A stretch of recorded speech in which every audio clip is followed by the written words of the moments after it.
Hello,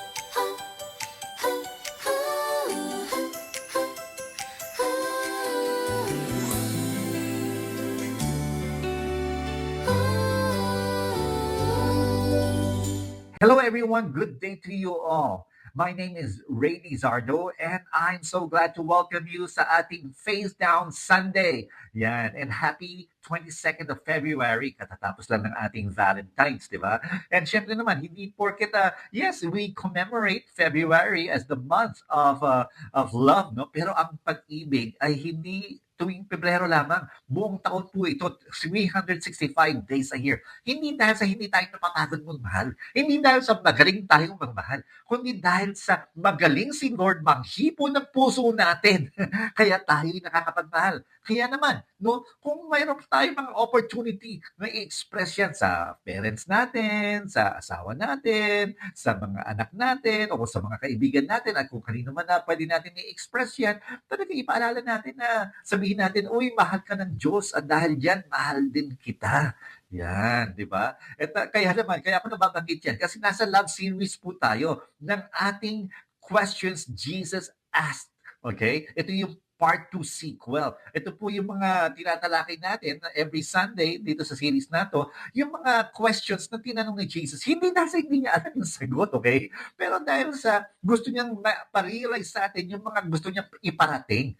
Ngayon at nasa love series tayo, ang mga questions na tinalakay natin is pertaining to love.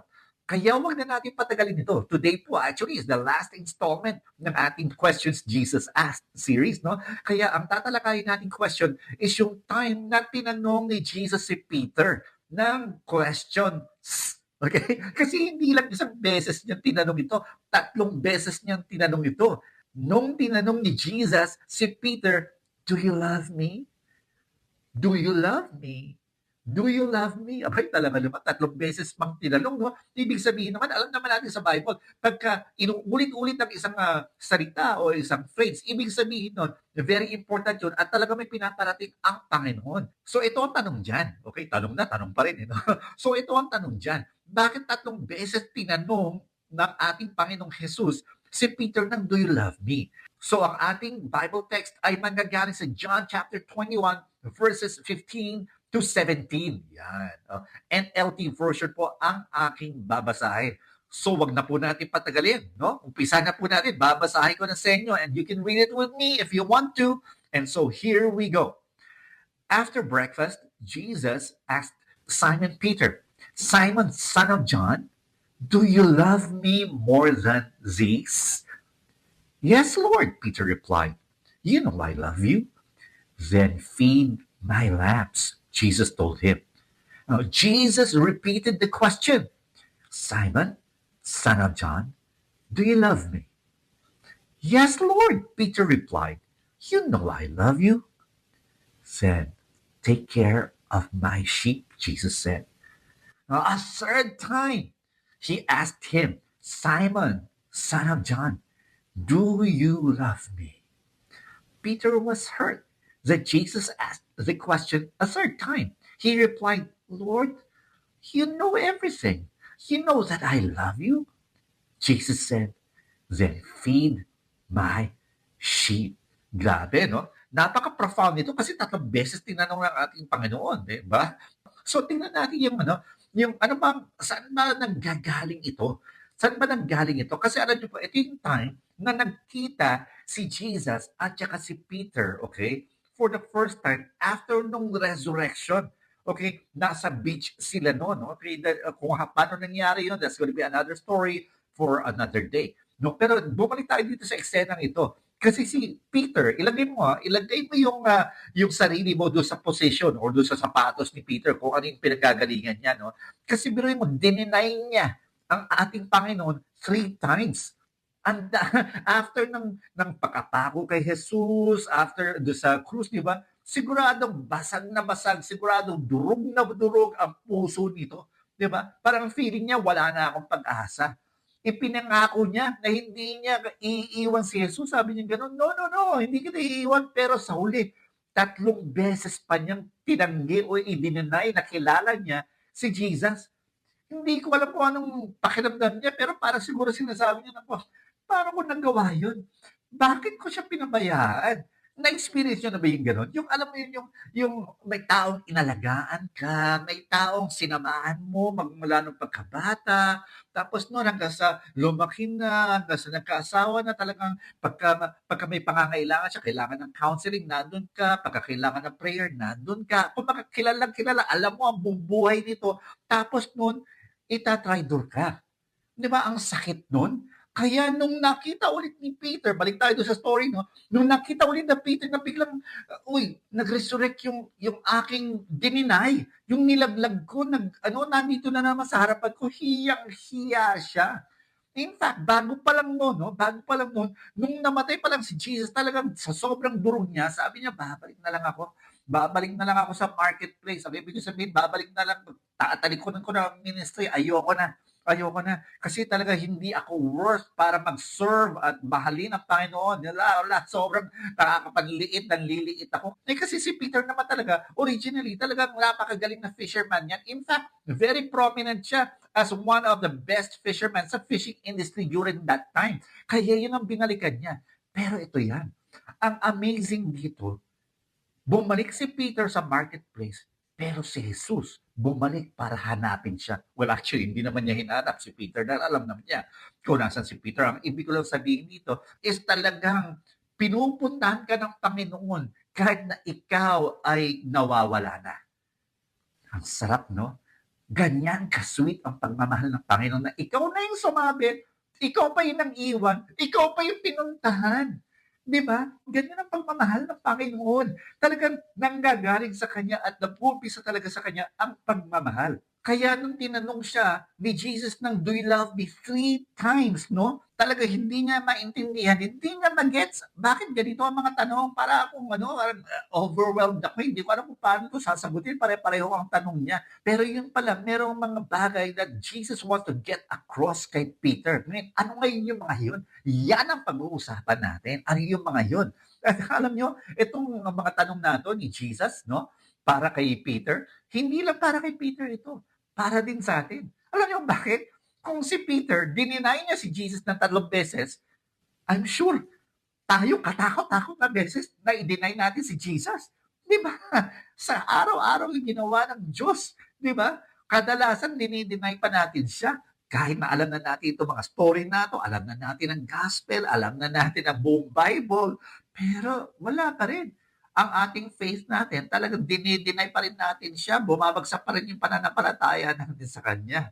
So pag-usapan natin dito. Okay, ang unang tanong, noong unang beses na tinanong ni Jesus si Peter, Peter, do you love me more than this? Para niyang tinatanong, do you love me more than anything else? Kasi ito yun eh, di ba? Nanggaling sila sa, during that time, nang sila si Peter, tapos during that time, yung pinaka-eksena yun ha, tapos sinabi gano'n ni Jesus, Peter, mas mahal mo ba ako o mamahalin mo ba ako ng mas pa kesa dito sa iyong trabaho? Kesa dito sa iyong supposedly nagbibigay ng kita sa iyo? Itong supposedly sa career mo, mas mahal mo ba ako kesa rito? 'Di ba? Yung unang tanong ni Jesus kay Peter, hindi lang to simpleng, "Do you love me?" Kumbaga, ang gustong itanong ni Jesus kay Peter, "Will you love me more than your old life? Will you love me more than your future? Will you love me now more than all of these things?" Yan ang tinatanong ng Panginoon sa iyo ngayon. Will you love Him more than doon sa mga sabit mo, more than doon sa mga kung anong meron ka ngayon, more than sa kung anong mga kaya mong gawin ngayon at ginagawa ngayon, pati doon sa mga future ambitions mo. Will you love Jesus more than these things, more than your friends, more than your comfort, more than your identity as a person? So, parang siguro dito, pwede kang isang teacher, isang doctor, isang PT, or whatever that you are at, isang business person, di ba? Businessman or businesswoman, di ba? Or isang nanay, isang tatay, ano man ang kinalalagyan mo, ano man ang estado mo sa buhay, kung ano man yung mga kakayanan mo, will you love Jesus more than this? Gawin natin mas personal. Tinatanong ni Lord, do you love me more than this? Do you love me more than anything else? Kasi kung minsan, di ba, tayo, hindi natin maiwanan. Gusto natin pagka-komportable na tayo. Hindi lang ito tungkol sa feelings, kundi sa how you value and prioritize God above everything. Gusto tanungin ni Jesus si Peter. In fact, gusto niya tayong tanungin kung iiwan ba natin ang lahat ng mga ito at susunod tayo sa Kanya ng all in and all out. Kahit na ang dating buhay natin ay mas madali, mas komportable, kumbaga nasa comfort zone tayo, di ba? Kadalasan ganyan tayo eh. 'Di ba? Gusto natin meron tayong idolatry of comfort. Na parang kunyari, no, parang magkaroon ka lang ng konting rason na hindi umattend ng church, hindi ka na-attend. Bakit? Kasi ang feeling mo, may alibay ka na. Pag may tinamad, tinatamad ka na rin. Naahawa ka na rin sa iba. Di ba?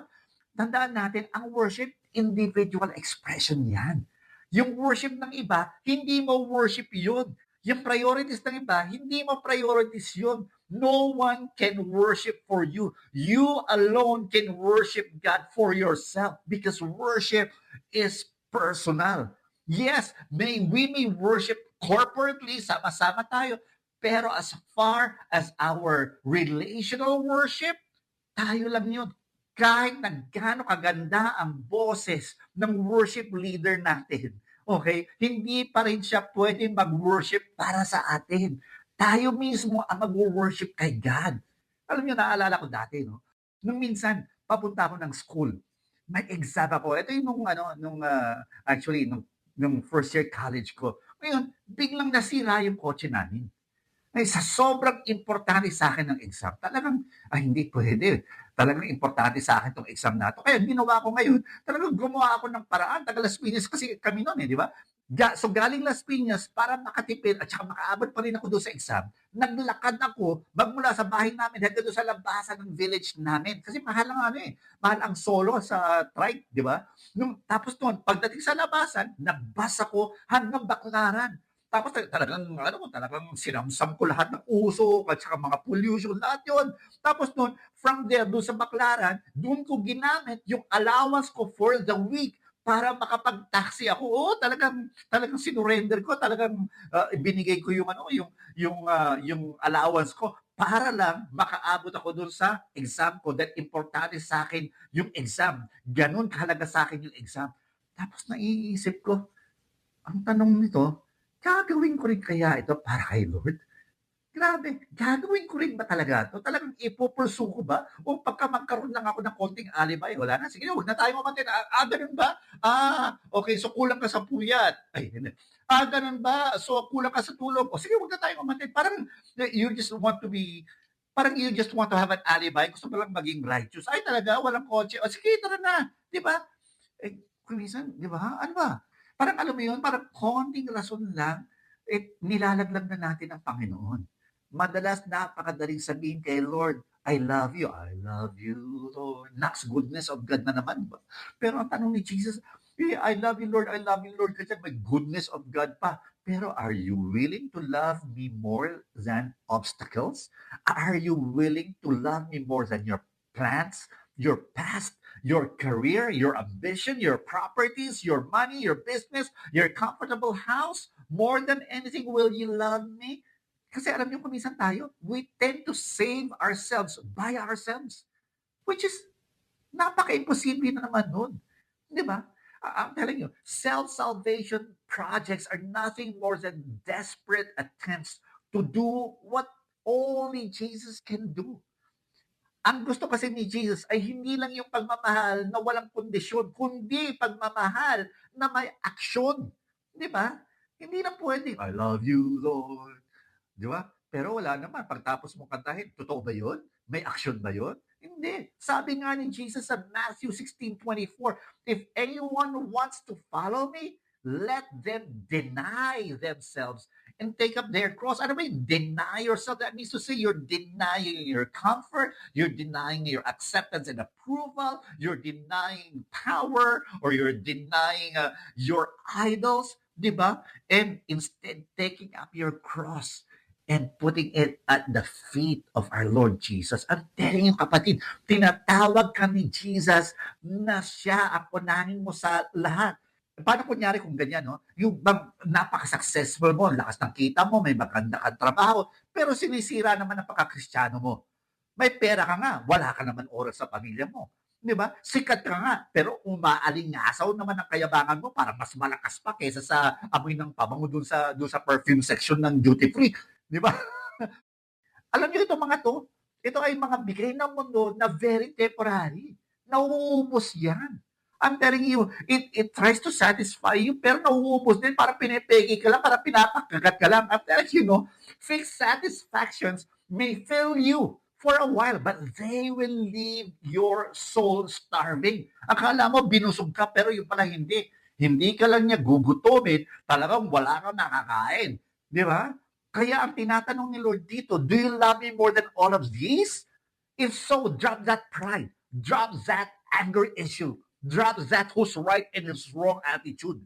Drop that toxicity. Kung hindi talaga si Jesus ang buhay mo, mahirap sagutin yan. Kasi ang hirap bitawan ng mga bagay na akala natin importante sa buhay natin. Mga fake satisfactions lang.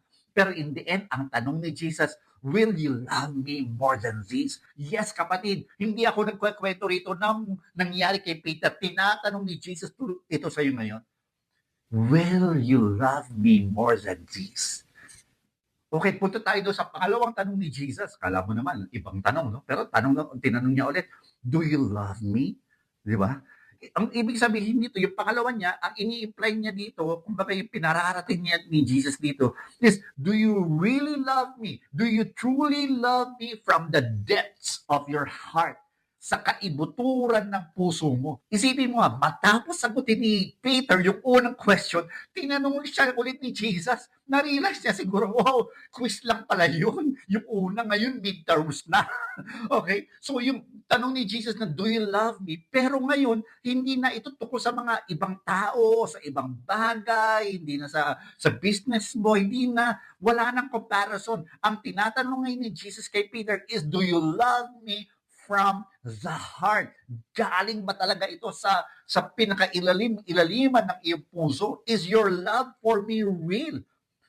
Kasi si Lord hindi lang siya interesado sa lip service. Di ba? Kundi sa sincerity ng puso natin. Sabi nga ni Lord, you call me Lord, Lord, but your hearts are far away from me. Di ba? Siguro tinatanong ni Lord, kunyari kung tumutugtog ka, no? Parang, yung pagtugtog mo ba, yung pagsilbi mo ba sa akin, sa puso ba yan galing? O adik na adik ka lang tumugtog, yan, may talaga lukot na lukot pa yung mukha mo, di ba? Idolatry yan. Yung ministry, expression ba yan ng pagmamahal mo kay Jesus? O baka adik na adik ka lang sa trabaho, kaya pagdating na yun ng simbahan, pagdating na ng church, gusto mo rin magtrabaho, gusto mo rin active ka pa rin sa trabaho, parating addict ka sa mga kailangang mangyari kasi gusto mo talagang talagang proactive ka pagdating sa mga kailangan mangyari para kailangan ito. Kung minsan idolatry na 'yan, 'di ba? Yung pagiging matulungin mo, well, actually, that is very good, no? Pero para kay Lord ba yan? O sarap na sarap ka lang na dun sa feeling na, wow, kailangan ako ng mga tao. Kapatid, idolatry yan. Tandaan natin, ang Savior dito, si Jesus, hindi ikaw.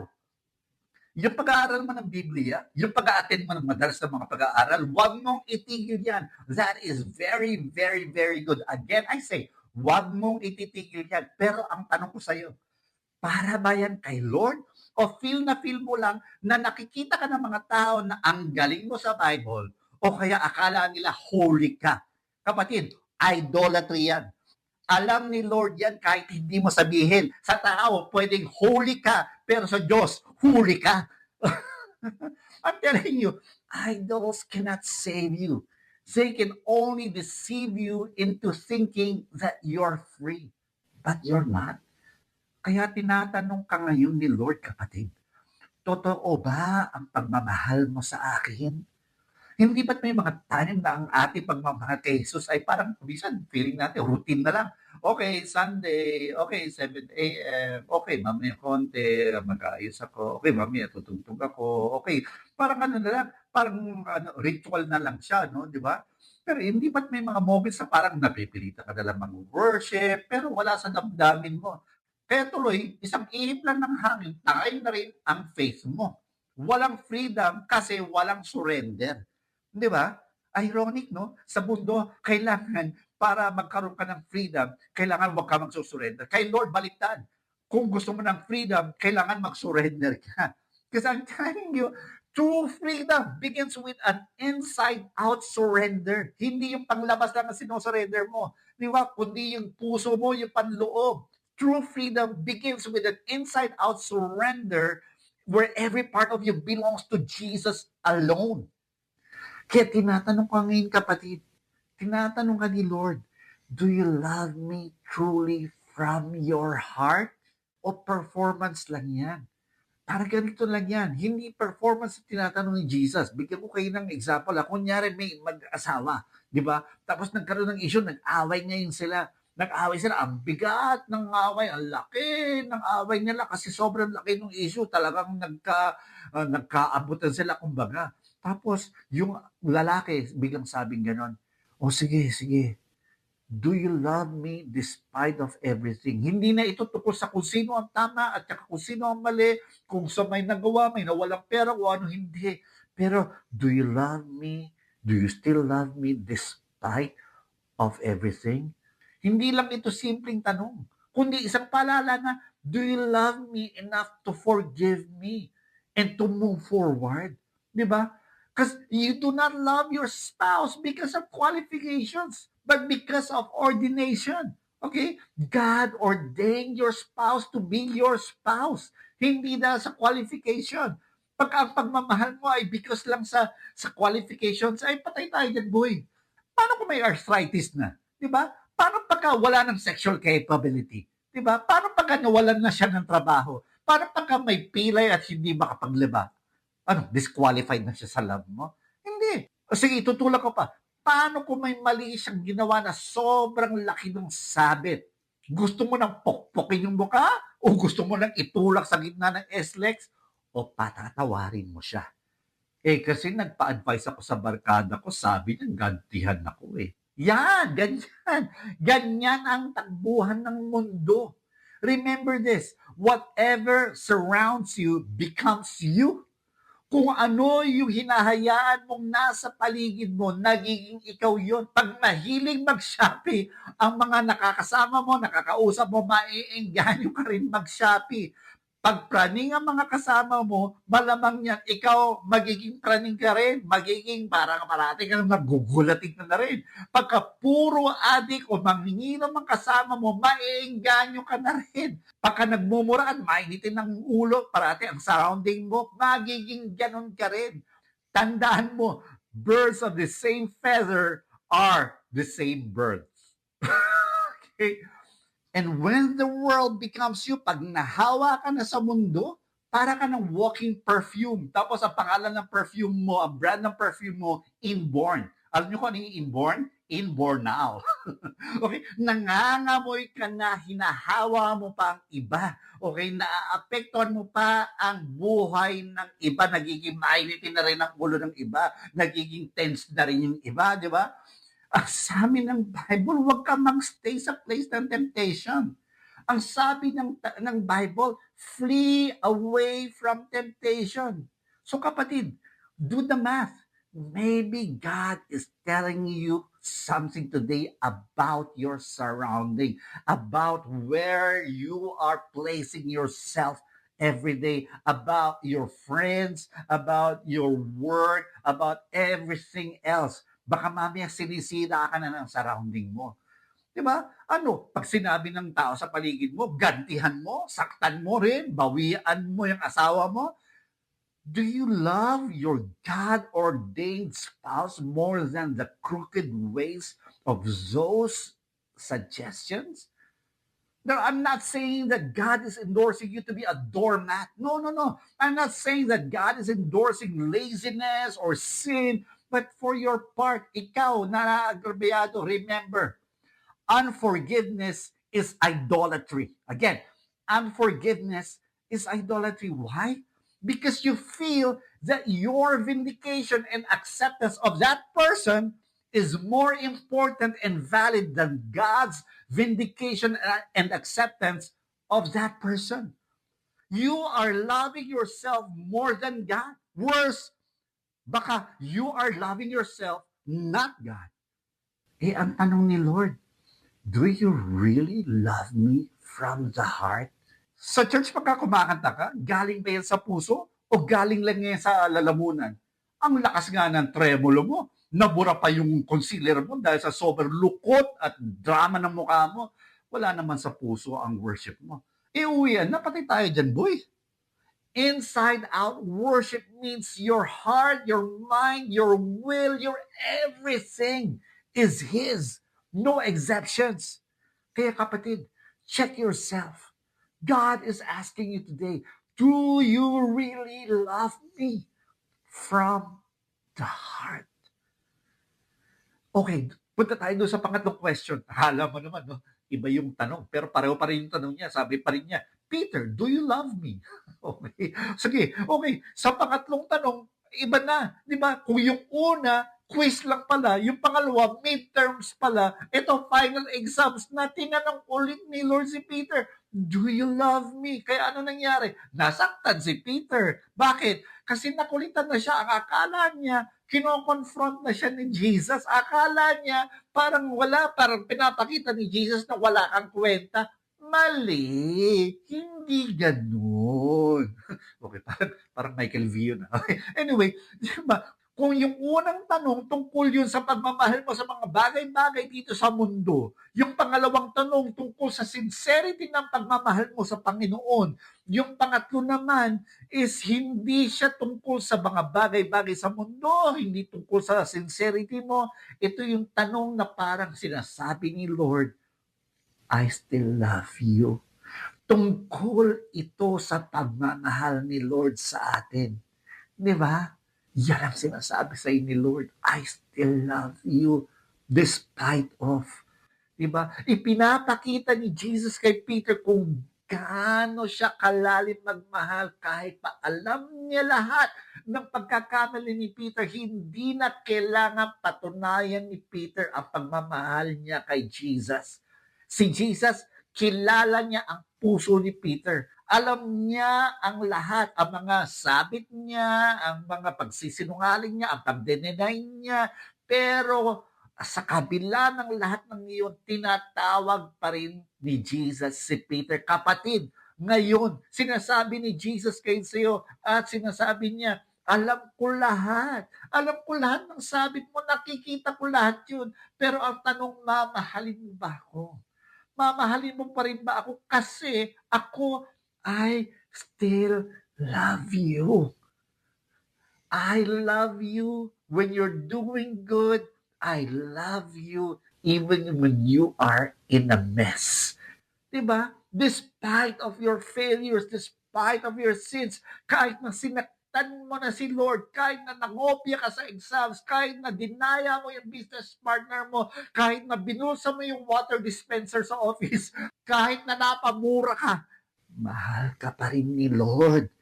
Ang tanong dito, magre-respond ka ba doon sa pagmamahal ni Lord? Magre-respond ka ba doon sa paghipon ng puso mo ni Lord? In short, yung final exams, si Lord pa rin ang sumagot. Siya pa rin ang nag-finish. Siya pa rin ang nag-pass your papers instead of you. Siya pa rin yung nagsabing, it is finished, kapatid. Tinatawag ka pa rin niya. He wants you to encounter and experience Him. Nakakapanliit at nakakatagiya dahil sa sobrang pagmamahal ng Panginoon sa iyo. Hindi ka ba mandiliit? Hindi ka ba mahihiya sa pagmamahal ni Lord? Yung third question nito, hindi ito tungkol sa pagmamahal mo. Hindi ito tungkol sa pag-acknowledge ni Peter sa pagmamahal niya kay Jesus o yung pagmamahal mo kay Jesus, kundi tungkol sa pag-accept sa iyo ni Jesus despite sa lahat ng ginagawa mo. Ang pagmamahal, kapatid, ang pagmamahal ni Jesus ay hindi tungkol sa pagiging perfect mo. Ito ay tungkol sa perfect grace niya. Alam ni Jesus ang lahat. Pero patuloy pa rin siyang nagmamahal sa atin. Alam ko dito sa church natin, maraming mga teachers, 'di ba? Si Chin, si JB, si Nerissa, 'di ba? Imaginein mo kunyari, isang estudyante bumagsak sa exam. Ang pakiramdam niya hindi siya karapat-dapat. Pero 'di ba, bilang teacher, as a teacher, 'di ba, gusto mo pa rin matuto yung bata. Gusto mo tanungin, do you still want to learn? Do you still want to move forward? Ganon si Jesus sa atin. Alam niya lahat ng ating flaws, lahat ng flaws natin, lahat ng sikreto natin. Pero patuloy pa rin niyang binibigyan tayo ng pagkakataon. Patuloy ka pa rin niyang gustong bigyan ng pagkakataon. Ang tanong ni Jesus, do you love me? Hindi ito tungkol sa pagiging perfect or failure mo, kundi sa pagtanggap ng grace niya na perfect na ibinigay niya sa iyo. At ang pagmamahal niya sa kabila ng lahat ng karumal-dumal na sabit mo. Kapatid, you may have failed, but the question still stands. Do you love Jesus more than the world? Do you love Jesus sincerely? And despite all your performance in life, Jesus still loves you. Jesus still calls you to himself. The call to follow Jesus is not a suggestion. It is a demand for total surrender. When Jesus answered back 3 times, feed my lambs, take my sheep, feed my sheep. Di ba yun yung mga sagot ni Jesus dun sa mga pagsagot ni Peter na, oo, mahal kita, Panginoon. Oh, Jesus wasn't taking a risk on Peter. And right now I'm telling you, Jesus is not taking a risk on you. Why? Because it is himself who is going to feed the lambs, take care of the sheep, feed the sheep through you. That's how the love of Jesus is. Jesus is not asking for you to prove your love. He shows his love first to you, then sends you to love others. Your failures did not cancel your calling.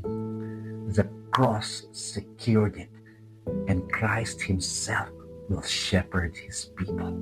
And because of the finished work of Jesus on the cross, we follow him not to earn his love, but because his love is now the one that's leading us.